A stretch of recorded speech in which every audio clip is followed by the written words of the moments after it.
What happens when a prince walks onto one of America's biggest talk shows and completely loses control? In just 36 seconds, a single comment would turn a friendly interview into the most shocking meltdown in late-night television history. Stephen Colbert sat behind his desk that evening, ready for what he thought would be another entertaining conversation. The audience was buzzing with excitement. Prince Harry was the guest everyone wanted to see. The camera started rolling, the lights came up bright, and Stephen smiled that welcoming smile he's famous for. "Please welcome Prince Harry," Stephen announced as the audience erupted in applause. Harry walked out onto the stage, waving casually to the crowd. He sat down in the guest chair, settling in like he owned the place. There was something different about his energy tonight. Something a bit too confident, a bit too relaxed in a way that didn't quite fit. "Your Royal Highness, thank you so much for being here," Stephen began, his voice warm and genuine. "We're thrilled to have you." Harry nodded, a slight smirk playing on his lips. "Well, I'm thrilled to be here, Stephen. Though I'm not sure your little show is quite what I'm used to." The audience laughed nervously. Stephen chuckled too, assuming it was a joke. "Well, we'll try our best to meet royal standards. Now, I wanted to ask you about your recent work with—" "Actually," Harry interrupted, holding up his hand. "Before we get into all that boring charity stuff, can we talk about something that actually matters?" Stephen's smile flickered for just a moment. "Sure, of course. What's on your mind?" "This set," Harry said, looking around with an exaggerated expression of disappointment. "It's a bit cheap, isn't it? I mean, I've been on actual quality programs before. This feels like a step down, if I'm being honest." The audience went quiet. You could feel the tension building in the room, like a storm cloud rolling in. Stephen kept his composure, his years of experience kicking in. "Well, we work with what we've got," Stephen replied, trying to keep things light. "But I think our audience appreciates the substance over the flash. Speaking of substance, your foundation has been doing incredible work with your audience." Harry cut in again, this time with a dismissive wave. "Yes, let's talk about them. Tell me, Stephen, do they actually understand half of what you're talking about? Because from where I'm sitting, this seems like quite the, how do I put this, kindly, unsophisticated crowd." The audience gasped. Some people shifted uncomfortably in their seats. Stephen's face changed. The smile was gone now, replaced with something more serious, more real. "I'm sorry," Stephen said, his voice firm but controlled. "Did you just insult my audience?" Harry leaned back in his chair, that smirk still plastered on his face. "I'm not insulting anyone, Stephen. I'm simply making an observation. You have to admit, the level of discourse on American television is rather low. It's all jokes and silly games. Where I come from, we have standards." "Where you come from?" Stephen repeated slowly, and you could hear the edge in his voice now. "Let me tell you something about where you come from and where you are right now. These people," he gestured to the audience, "these incredible people took time out of their lives to come here tonight. They're teachers, nurses, firefighters, parents, students. They're the backbone of this country, and you just called them unsophisticated."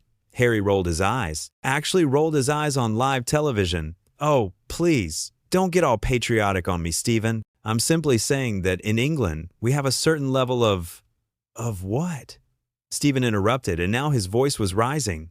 "Of entitlement? Because that's what I'm seeing right now. You came onto my show, insulted my set, insulted my audience, and now you're sitting there acting like you're doing us all a favor by being here." "I'm doing you a favor," Harry shot back, his voice getting louder too.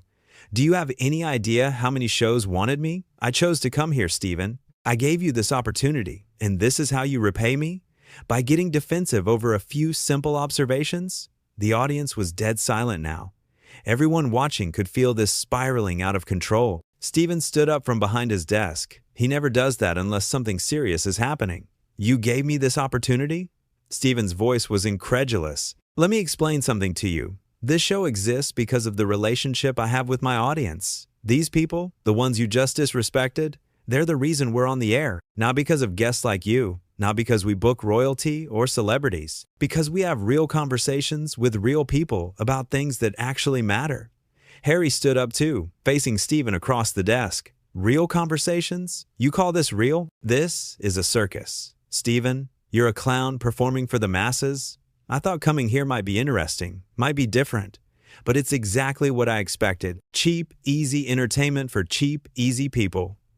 The room exploded. The audience started booing. Some people were shouting. Stephen's face was red now, not from embarrassment, but from genuine anger at watching someone disrespect the people he cares about most. Cheap, easy people?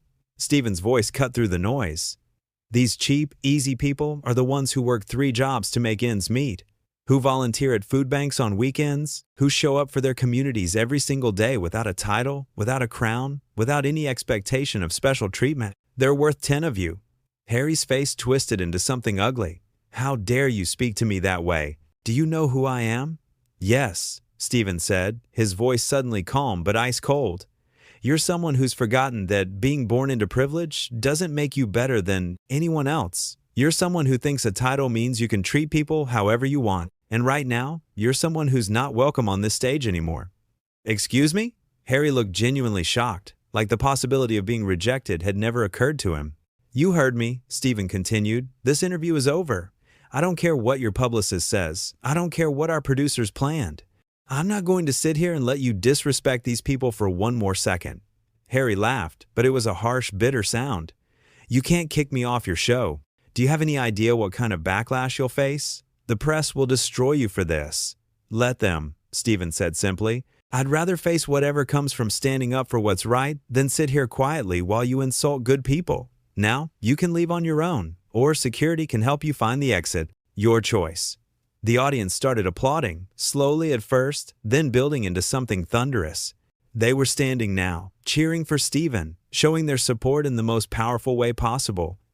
Harry looked around at the crowd, his face cycling through emotions, disbelief, anger, and finally something that might have been embarrassment, but he wasn't backing down. Fine, Harry spat out.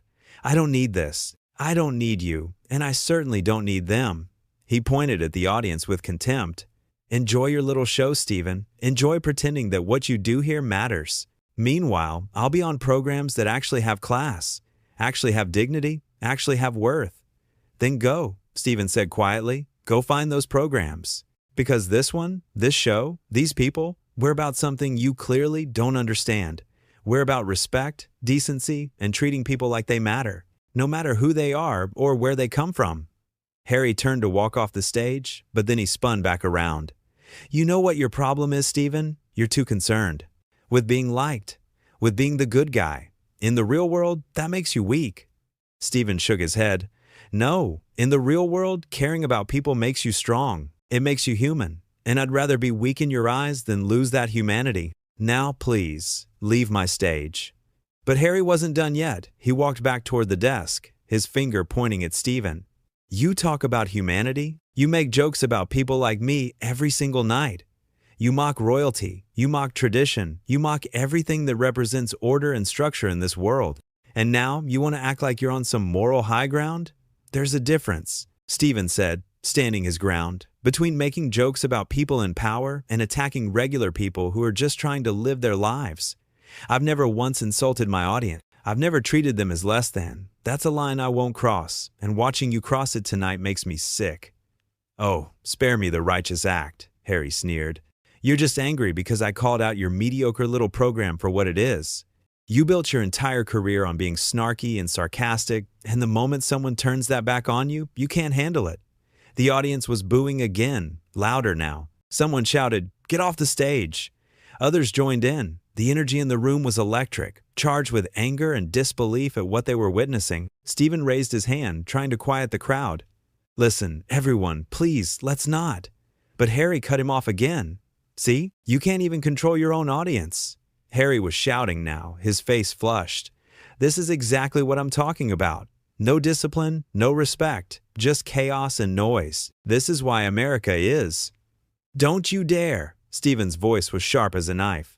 Don't you dare finish that sentence. You don't get to come into this country, onto this show, accept our hospitality, and then trash the entire nation. That's not criticism. That's not honest. Observation? That's just cruel. Harry's eyes were wild now. He'd gone too far and he knew it, but pride wouldn't let him back down. I'm a guest in this country, and this is how you treat guests? By attacking them? By humiliating them on national television? You humiliated yourself, Stephen said. Every word out of your mouth tonight has been an insult. To me, to this show, to these people, to this country. I didn't attack you. I defended people who deserve defending. There's a massive difference. Defended them? Harry laughed again, that same bitter sound. You're using them, Stephen. You're using their outrage to make yourself look good, to make yourself the hero of this little drama. Well, congratulations. You got what you wanted, a viral moment. A clip that'll be everywhere by morning. I hope it's worth it. What's worth it, Stephen said slowly, deliberately, is knowing I didn't sit silently while someone treated people I care about with contempt. That's worth everything to me. Now, for the last time, please, leave. Harry stared at him for a long moment. The entire studio was holding its breath, waiting to see what would happen next. Security guards had appeared at the edge of the stage, ready to step in if needed.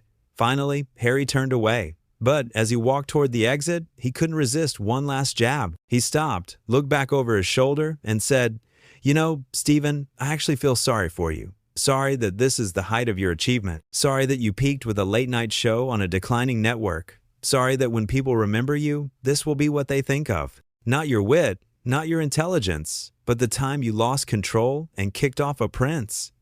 The silence that followed was deafening. Stephen stood there, his jaw tight, his hands gripping the edge of his desk. When he finally spoke, his voice was quiet, but everyone heard every single word. "I hope they remember this," he said. "I hope they remember the time I stood up for people who couldn't stand up for themselves. I hope they remember that when faced with cruelty and arrogance, I chose kindness and dignity. And I hope they remember that having a title doesn't make you a good person. Your actions do. Your words do. How you treat others does. And by that measure, Harry, you failed spectacularly tonight." Harry's face went pale. For just a second, something flickered in his eyes. Maybe regret, maybe shame, maybe just anger at being called out so publicly. But whatever it was disappeared quickly, replaced by cold fury. "We'll see who failed," Harry said. "We'll see whose career survives this." "I'm not worried about my career," Stephen replied.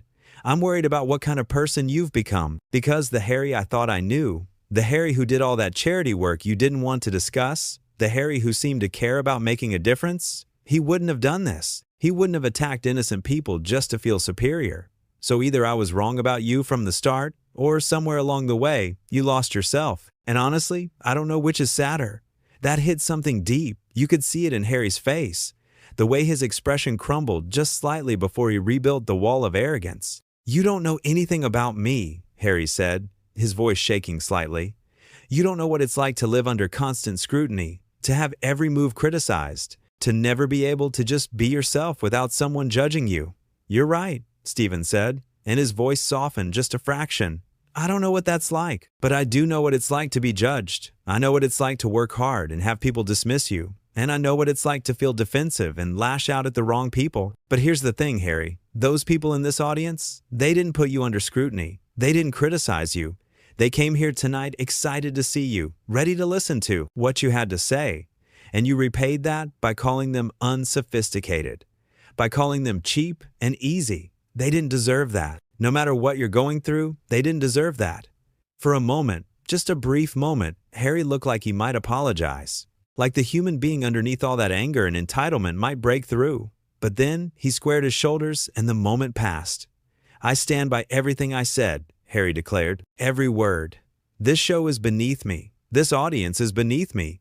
And frankly, Stephen, you're beneath me too. I came here as a favor, and this is what I get. Well, lesson learned. I won't make that mistake again." The audience erupted in boos again, but this time Stephen didn't try to quiet them. He let them express their feelings, let them show Harry exactly what they thought of his words. "Then, we're done here," Stephen said over the noise. "Goodbye, Harry. I hope you find whatever it is you're looking for. I really do. Because right now, it seems like you're pretty lost." Harry's face twisted with rage. "Lost? I'm a prince. I have more purpose and direction than you could ever dream of." "Purpose and direction aren't about titles," Stephen shot back.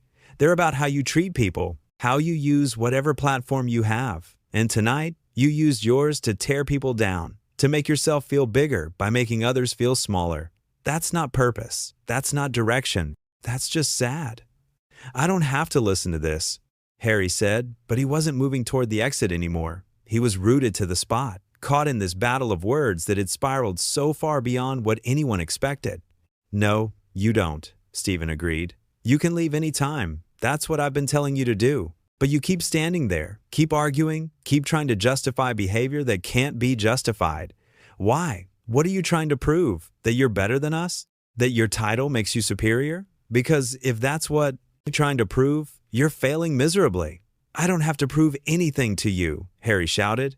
His composure was completely gone now. The mask had slipped, and underneath was just raw anger and something that looked a lot like pain. Then why are you still here? Stephen asked, his voice almost gentle now. Why are you still fighting this? Just go, Harry. Walk away. We'll cut to commercial. You'll leave the building, and we'll all move on with our lives. But Harry couldn't let it go, because you don't get to win. You don't get to stand there acting superior when you're nothing but a late-night host making jokes for people too tired to change the channel.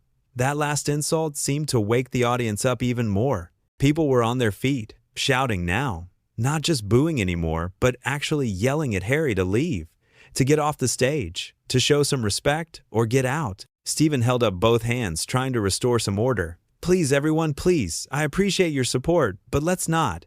He turned to Harry. This has gone on long enough. You need to leave. Now. Not in a minute, not after one more comment. Right now.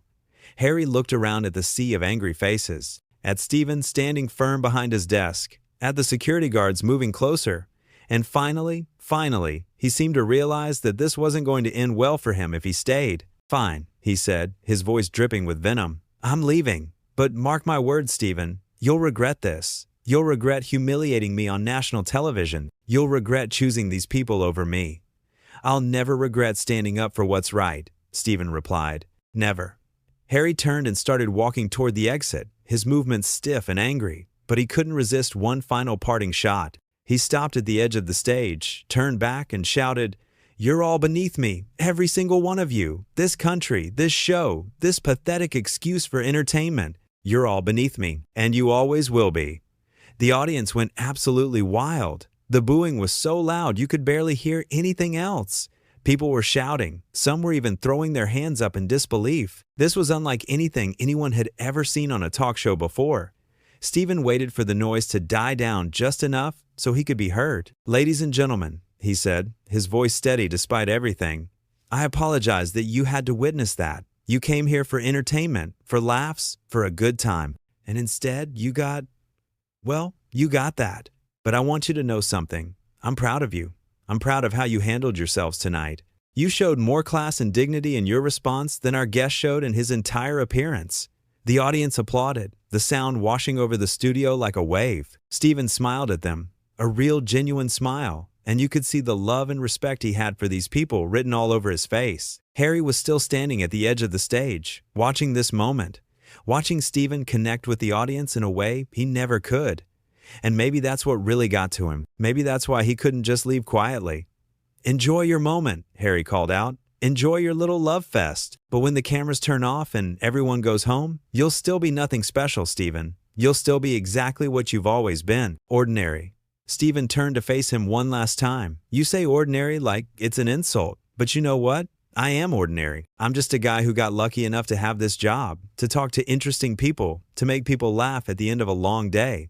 And I'm grateful for that ordinariness, because it means I'm connected to real life, to real people, to what actually matters. You should try it sometime. Being ordinary, being human, being someone who doesn't need a title to feel important.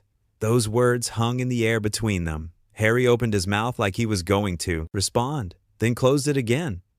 What could he say? How could he come back from that? He couldn't. So finally, after what felt like hours, but was probably only minutes, Harry turned and walked off the stage. The audience watched him go, their boos following him all the way through the exit until he disappeared from view. Stephen stood there for a moment, just breathing, processing what had just happened. Then he looked at the camera and said, Well, that was unexpected. We're going to take a quick break. When we come back, I promise we'll try to get back to actual entertainment, the good kind, the kind that doesn't involve insulting wonderful people. We'll be right back. The camera cut away and the studio erupted in applause again. People were hugging each other, high-fiving, celebrating the fact that their host had stood up for them so powerfully.